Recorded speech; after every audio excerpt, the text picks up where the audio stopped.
Abonnez-vous, ciao le Sénégal. Abonnez-vous, ciao le Sénégal. PDG groupe metti woon na trop metti woon na lool wéetoon naa trop aussi parce que boo jógee ci benn secteur war a entamer beneen secteur dafay metti parce que y a des doutes dina am ñoo xam ne dañ naan di nga dem wala doo dem mais moment boobu nag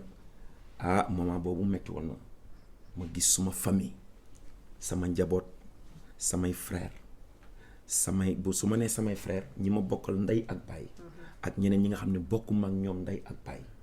ñu àndandoo def benn say gëm ma te yàlla tax du xaalis ñi may àndal man du xaalis tey maa ngi koy wax sama benn xarit bu ñuy wax Alim Badara ma ne ko chance bi ma yàlla defal mooy ñi ma àndal di liggéey du xaalis ñii samay rakk lañ ñu yàgg ma setaan faama bëgg ma ñu jël seen énergie seen xalaat seen doole di ma accompagner donc loolu boo ko amee sant yàlla la ndax mbooloo rek mooy doole te ñi wër génération consciente yëpp ki ci gën a ndaw ba ki ci gën a mag dama leen di sant di leen gërëm te xaaruñu ko nag ci man bu ñuy liggéey maa ngi nelaw bu ñuy dox ci Pape Diouf maa ngi nelaw su ma leen woowee du ñu sax tudd sama tur ku ci am loo ma war a wax da nga may rus da ngay xool ki ma gën a miin nga jaarale ko ci kooku pour message boobu ñëw ci man loolu nag moo ma dooleel ba nga xam ni tey pour man wax dëgg yàlla à chaque fois damay gën di sant suñu borom muy la génération consciente à l'unanimité maa ngi sant ñëpp di gërëm ñëpp ba ci ñi nga xam ne sax avant may beru accompagné woon nañ ma si sama carrière tey ku mel ni Abdoulaye Diouf ku mel ni grand Cheikh Ndaw ñooñu avant may ber sama daara bokkoon nañ ci ñi may accompagner ak ñeneen ñoo xam ne peut-être mën naa leen fàtte mais ñi dinañ nekk sama xol ndax wax moo metti mais maa ngi sant ñëpp di gërëm ñëpp wax dëgg yàlla franchement. foofu la Paris Dakar jóge wala Paris Dakar lu yàgg la woon. Paris Dakar ci benn projet bu ñu amoon la ak Universal ak Aztec Group suñu benn xarit bu nekk France mu tudd Papi moom moo produire woon album boobu après ñu jox ko waa Universal donc xam nga tey album musique day wax waaye nag ak moment ba muy waxee donc Paris Dakar bi mu génnee moment wu Covid bi la attente bi ñu ci doon xaar en terme de chiffre des na mais ndax moment boobu ñu tolloon Sénégalais yi àdduna bi ñëpp ñi ngi focusoon ci Covid bi mais mënuñu ko woon ñàkk ba ñu génnee mais yàlla dogal na vraiment bi mu génnee ci jamono yooyu amoon na tuuti xaarandi mais aujourd'hui gis naa ne Sénégalais yi ñu ngi koy consommer bu baax maa ngi koy gis ci TikTok bi ñu ngi koy challenge donc mu nekkoon aussi album boo xamante ni dund naa ci expérience internationale lu bari waaw franchement parce que ñi ngi def France 2 mois xam nga donc gis naa liggéey professionnel bi nga xamante ni daanaa ko liggéey foofu te musuma ko tàmm heure bi tag bu ñu la nee 7 heures oto baa ngi lay xaar te obligé nga jug 7 heures da ngay nekk studio ba presque minuit da ngay bind léegi dugg ci cabine bi léegi woy léegi donc ñun daawuñu faral di def noonu donc ñoom aussi maa ngi leen di remercier muy le label Universal parce que maintenant tout est international loo wax rek ñu ngi ci internet bi maa ngi remercier aussi suñu xarit Papi Tokocho donc vraiment on le salue de passage donc voilà. Ouais. Gallo bu Univers Info. salaamaaleykum. Pape maa ngi lay nuyu. maa ngi leen di fay nuyu assistance bi yëpp sama mbokk yi maa ngi leen di nuyu di leen def seen wàccuwaay. Pape di la encouragé di la ñaanal yàlla succès total ci événement bi nga jëm. merci Gallo. mais aussi di encouragé di wax ma si coono aussi ñi ngay liggéeyandool. jërëjëf ñu sonn nañ ci mbir mi. dëgg la Prince Momar Demba Waar. ndeysaan ñoom ñëpp wax dëgg yàlla ñu ngi def liggéey bu am solo. dëgg la ñu leen di encouragé bu baax parce que ay frères la ñu ñoo bokk lépp. dëgg la. alors gars yi moom pratiquement posé nañ question yi ñu waroon posé yëpp. justement yokk ci ñaar rek. oui bien sûr en fait dañu gis ni événement bu dee am. parce que artiste porteur de voix la. vu la situation politico-économique de ce pays. événement bi ngay dem di tëgg ji fële nga xamante ni moom mooy la Havre. thème bi lan lay doon boo ñu sukkandikoo ci situation dëkk bi fi mu toll nii. socialement wala politiquement. ñaare bi mooy dañu gis benn vague de duo boo xamante ni sa frère da koy def ak jeune génération bi. muy Wally Seck. te boobu ba tey wax dëgg yàlla dualité bi ma ngi am seen diggante nekk ñaari ndaanaan. Sénégalais yi di rêver di gis seen duo yow ak Wally. lan moo tax duo boobu noonu mënagul am ba tey nag fan la yéexee wala boog lan moo tax démarche yi mënagul am ñaari question yooyu laa am. macha allah question yi rafet na lool am na solo Gallo bu njëkk bi rek lay démarrer par rapport ak thème bi nga xamante ni moom la ñuy yóbbu Havre donc thème la boo xamante ni thème bu large la parce que y a beaucoup de domaines ci événement boobu donc yaa ngi may gis sànq maa ngi la naan wàllu immobilier amul thème bu ko gën a social ndax boo déggee ma lay wax loolu mooy képp kuy liggéey rek sa àdduna da nga ñaan yàlla am kër dugal fa sa njaboot donc là ñu bari tey ñu nekk ci diaspora bi peut-être ñi ngi liggéey mais problème boobu la ñu am donc bu ñu demee nag ba jàkkaarloo promoteur immobilier yi ñoom am nañu seeni waar boo xamante ni maanaam loolu la ñuy liggéey dinañ leen mën a informer gars yi ku ci bëgg kër kat mën nga jaar fi ci anam yu leer yu wóor yu légal donc loolu dafa am solo wàllu gastronomie aussi ak yeneen donc yoo xam ne peut-être du ma mën a développer yépp mais concept la boo xamante ni am na solo trop jox ma waaw voilà donc voilà gis nga ko Teranga Sénégal ça veut tout dire Teranga Sénégal ça veut tout dire gastronomie immobilier entrepreneuriat donc yooyu yëpp actuellement aujourd'hui c'est des points yi nga xamante ni dafa am solo ci réew mi yaa ngi wax aussi par rapport ak la nouvelle génération featuring yi nga xam ne ñu ngi koy def ak suma rak Wally Ballago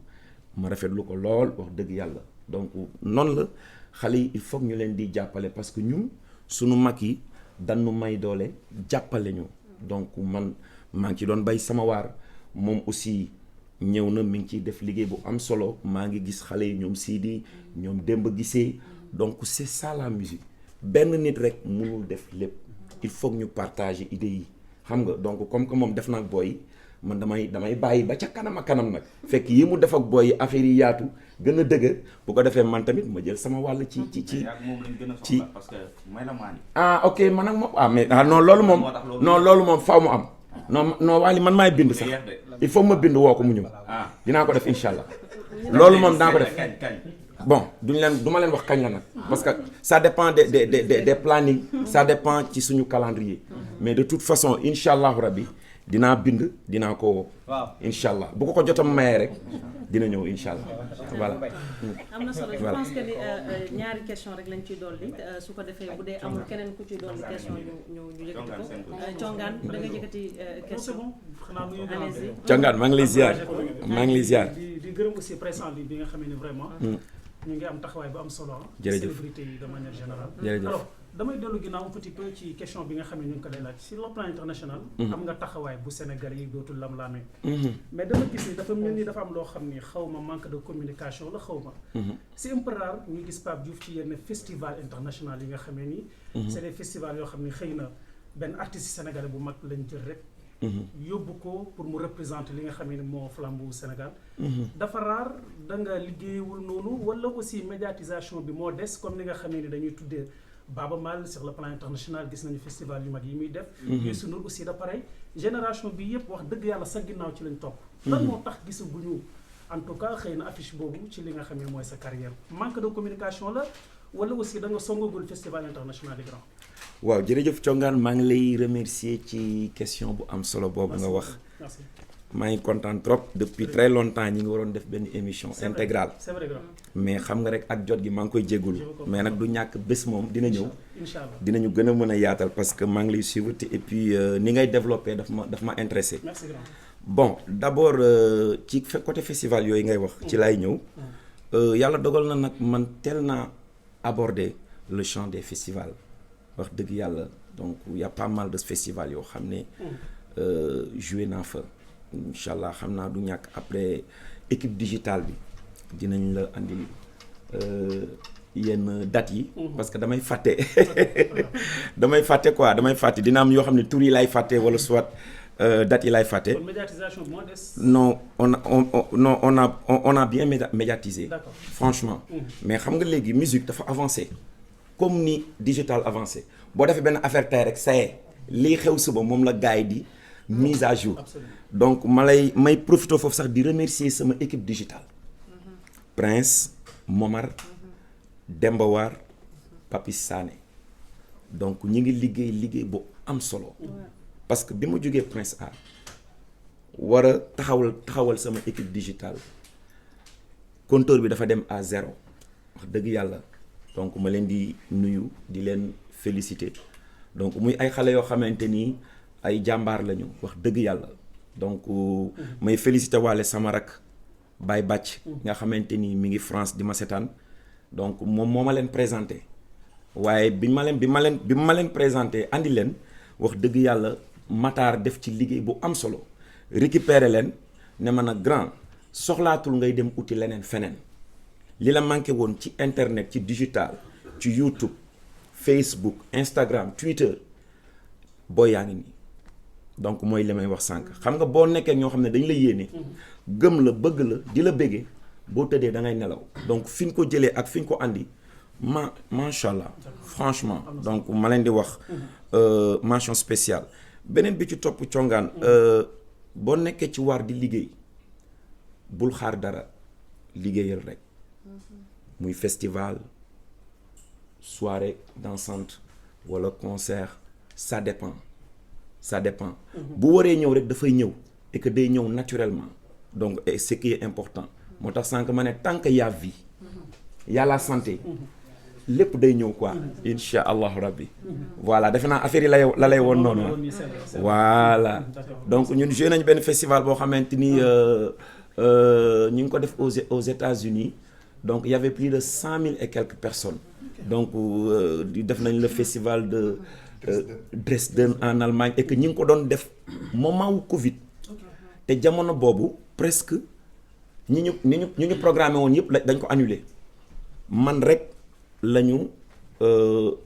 maintenir woon suma date parce que sama billet yëpp dañu jaayoon suma billet yëpp donc te dafa ñëw naturellement du lu ñu chercher du lu ñu wuti donc tubaab bi ñoo gis sama liggéey ma intéressé leen ñu fexe ba jot sama staff woo leen donc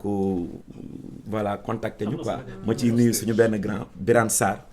waaw borom New African Production nekk ba Amérique ñu ngi ko ciy nuyu bu baax moom it jàppale nañu ci wàllu festival yi lu bare voilà merci beaucoup je pense que ni voilà Akana festival waaw bari na waaw je pense que ni benn question rek moom moo des ñu yëkkati jotaay bi muy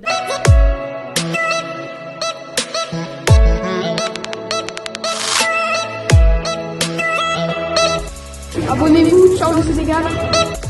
Abonnez-vous, ciao le Sénégal. Abonnez-vous, ciao le Sénégal.